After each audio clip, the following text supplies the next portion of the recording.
बलांगीर आयुर्वेदिक भेषजालय 1937 मसीह स्थापित होता। आही आयुर्वेदिक औषध तैयारी कारखाना दिन थिला सारा राज्य को सप्लाय होता। गोटे मात्र बलांगीर औषध तैयारी कारखाना आयुर्वेदिक भेषजालय सारा राज्य को औषध जाऊला। से समय एठी 100 रु अधिक आयुर्वेदिक औषध तैयारी करा जाउथला। किंतु एबे एठारे 100 ठारू कमी कमी आसी एबे एटा मात्र 6टा औषध रे पहुंची। आ पूर्वरु जेमिति राज्य सारा को सप्लाय होतिला आ सेहीपरि नाही। एबे सप्लाय होची सुंदरगढ़, झारसुगुड़ा, संबलपुर, बरगढ़, बलांगीर, कलाहांडी, नवरंगपुर, नुआपड़ा, कोरापुट और ब्रह्मपुर जिला को।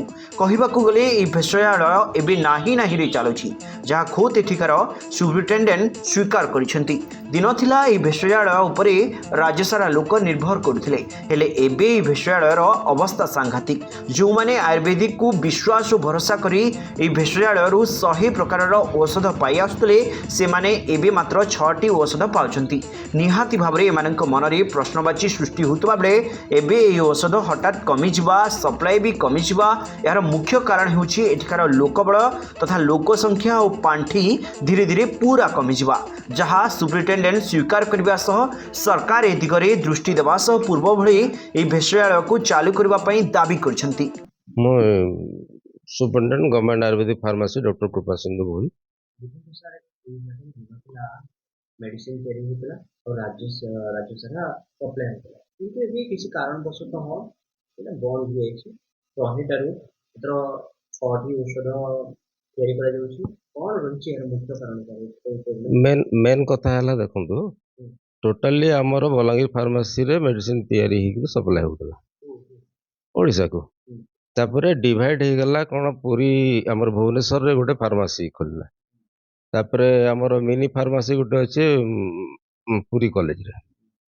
तो सब जगत माने शेयर हो गला है। तो से माने जो भुवनेश्वर वाला जोटा तैयारी कले से माने ताकर बेल्ट को से माने देले। तो एबे आमर कौन है डिवाइड होगी कौन है 9टा सर्किल आमर सुंदरगढ़ ठू नहीं कोरापुट, रायगड़ा, बरहमपुर आउ ढेंकानाल ढेंकानाल नहीं। तो ये भितर आमर डिस्ट्रीब्यूटर 9टा सर्किल 352टा मार डिस्पेंसरी पाई। तापरे आमर पाइकमाल हॉस्पिटल, बलांगीर सारदेश्वरी हॉस्पिटल आमर बरहमपुर हॉस्पिटल पाई माने आमर गोटे शेड्यूल हो गला। शेड्यूल होला बेलू से पाखापाखि मुझे भावुची जो डिवाइड हो 100 होतुब आगु मु जानी। तापर 50 पाख खसी आसला। तापर मुझे आसली माने 2020 आसला बेलू पाखापाखि 12-13टा मेडिसिन होता। तापर तार आगर 15-17टा भी होता जहाँ शुणी। तापर कौन है से आपंकर जो 12-13टा मेडिसिन तैयारी होता जो फंड आसला से फंडटा को माने कंटिन्यू है। आमर बेसी नहीं 60 लाख आसला, 60 लाख 21-22 आसला, 22-23 आसला, 22-23 आसला। तापर 23-24 आसला, 23-24 रे आमर मेडिसिन बंद हो गला जेहेतु मैंने गूगल रेट बेसी गली डायरेक्ट बंद करदे। बंद कलापर तापर से वर्ष माने से कहले आम नाम पैसा सेंट्रल पैसा देवु, असुविधा नहीं, गोटे वर्ष बंद हो गला। 24-25 एवं मेडिसिन तैयारी चली। तो सेटा कौन है टेंडर जो हुए आमर स्पेशल टेंडर होता है। पूरी वाले भुवनेश्वर वाले अलग टेंडर करते माने पूरी कॉलेज वाले अलग टेंडर करते। एबे कौन है टेंडरटा कंबाइन हो कंबाइन टेंडर इनभाइटिंग अथॉरिटी आमर भुवनेश्वर हॉस्पिटल सुपरिटेंडेंट आउ सेठू आम जो 12-13टा पाखापाखि 12टा पाखापाखि देइथल प्रपोजल मेडिसिन से फंड पैसा बढ़ीनी। से फंड आमर 60 लाख 40 आउ 5 लाख होमर पूरी आमर कॉलेज फार्मेसी में। तो सेटा कौन है ये जो मेडिसिन माने गोटे सुविधा हम आउ ह्यूज क्वांटिटी मेडिसिन तैयारी हो जोटा माने लो कॉस्ट मेडिसिन माने गोटे डिसाइड कराला। से भर आमर 6टा रहा 24-25 से 6टा हो 25-26 पुणी जोटा हम से 6टा ही फाइनाल हो। फंडटा हूँ जो जेहेतु आउ गोटे जिनस जे आपणकर से 20-21 को जो रेट थिला रड ड्रग्स मानकर ସେ ଡ୍ରଗ୍ସ ମାନଙ୍କର ରେଟ୍ଟା ବଢ଼ି ଯାଇକି ଏବେ ଡବଲ୍ ଟ୍ରିବଲ୍ ହେଇଯାଇଛି। ଆମେ ସେଥିପାଇଁ ଆମର କ୍ୱାଣ୍ଟିଟି ବି କମି ଯାଉଛି। ଯାହାଫଳରେ ଯୋଉ 100ଟା ହଉଥିଲା ହଁ ଲୋକେ 100ଟା ମେଡିସିନ ପାଉଥିଲେ କିନ୍ତୁ ଏବେ ମାତ୍ର 6ଟା ହଁ ପାଉଛନ୍ତି। 100ଟା ଜଣଙ୍କ ପାଇଁ ନାଇଁ ଅଧିକ ନା? ସେତେବେଳେ କ'ଣ ହଉଥିଲା ଆପଣଙ୍କର EFI ଆମେ ଗାଇଡ଼ଲାଇନ୍ କେତେଟା ଫଲୋଅପ୍ କରୁଥିଲେ କେତେଟା କରୁନଥିଲେ। ଏବେ କ'ଣ ହେଇଛି ଆମର ଟୋଟାଲି ଆପଣଙ୍କର କୋଉ ରେଫରେନ୍ସ ବୁକ୍ ଅଛି କି ସେ ରେଫରେନ୍ସ ବୁକ୍ ହିସାବରେ ଆମେ ମେଡ଼ିସିନ ତିଆରି କରିବୁ। ଦେଖନ୍ତୁ ଆପଣ ଚନ୍ଦ୍ରକଳା ଲେପ ଆମର କୋଉଠି EFIରେ ନାହିଁ, ସେଥିପାଇଁ ସେଟା ଚନ୍ଦ୍ରକଳା ବନ୍ଦ ହେଇଛି। ହେଲା, ଶ୍ଵେତ ଚୂର୍ଣ୍ଣ ଯୋଉଟା ଆମର ଘା ଫା ପାଇଁ ଯୋଉଟା ଦିଆ ହୁଏ ମାନେ କୁଣ୍ଡିଆ ପାଇଁ ସେଟା ବି ତାମାନେ EFIରେ ନାହିଁ। ସେଥିପାଇଁ କେତେଟା ଜିନିଷ ମାନେ କଟି ଯାଇଛି।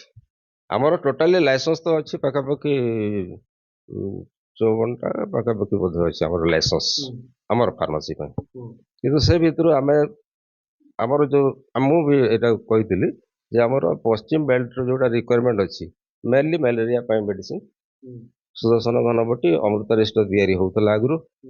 ତ ସେଇଟାକୁ ମୁଁ ଉପସ୍ଥାପନ ବି କରିଥିଲି ଯେ ସେଟା କହିଲେ ନାଇଁ ସେଟା ଆମେ ଯୋଗେଇବୁ ରେଟ୍ କହିଲେ ସେମାନେ ଆମେ ଯୋଗେଇବୁ। ତାପରେ ନାମ ଫଣ୍ଡରୁ କିଣିବେ ସେମାନେ ଦେବେ। ତାପରେ ସେଥିରୁ ଆମର ଯୋଉ କମନ ମେଡିସିନ ହେଲା ସେ ଭିତରୁ 6ଟା ହେଇଛି। ତାର ଷ୍ଟାଫ୍ ବି ନାହାନ୍ତି। ଷ୍ଟାଫ୍ ବି ଆମର ଟୋଟାଲି ଧୀରେ ଧୀରେ ଦେଖନ୍ତୁ ରିଟାୟାର୍ଡ ହେଇଗଲେଣି। ଆଗରୁ ଥିଲେ ଆମର ମୂଲିଆ ଥିଲେ 11ଟା ଥିଲେ ଏଠି ମୂଲିଆ ଯୋଉଟା ମାନେ ଜିନିଷ ପତ୍ର ନେବା ଆଣିବା ପାଇଁ। ତାପରେ ଟେକ୍ନିକାଲ ପର୍ସନ ଥିଲେ ହେଲା, ଟେକ୍ନିକାଲ ପର୍ସନ ଥିଲେ ଆମ 2 ଜଣ ମାନେ ଜଣେ ଫାର୍ମାସିଷ୍ଟ ଥିଲା ଆଉ 5 ଜଣ କମ୍ପାଉଣ୍ଡର ଥିଲେ। ମୁଁ ଆସିଲା ବେଳକୁ ଜଣେ ଫାର୍ମାସିଷ୍ଟ ଥିଲେ ଆଉ ଜଣେ କମ୍ପାଉଣ୍ଡର ଥିଲେ। ଏମାନେ 22-23ରେ 2 ଜଣ ରିଟାୟାର୍ଡ କରିଗଲେ। ତାପରେ ମେସିନ ମ୍ୟାନ୍ ନାହିଁ, ଟେକ୍ନିସିଆନ ନାହିଁ।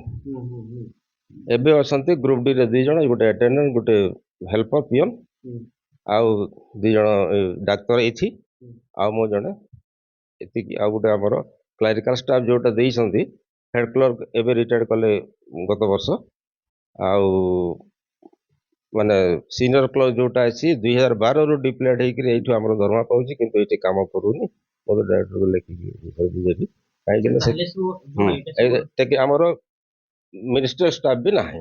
ଯୋଉଟା ଗୋଟେ ଜିନିୟର କ୍ଲାର୍କ ଅଛି ସେ ମାନେ ଜଣେ ଅଛି, ଏତେ ବଡ ଫାର୍ମାସିର ହିସାବ କିତାବ କିଏ କରିବ?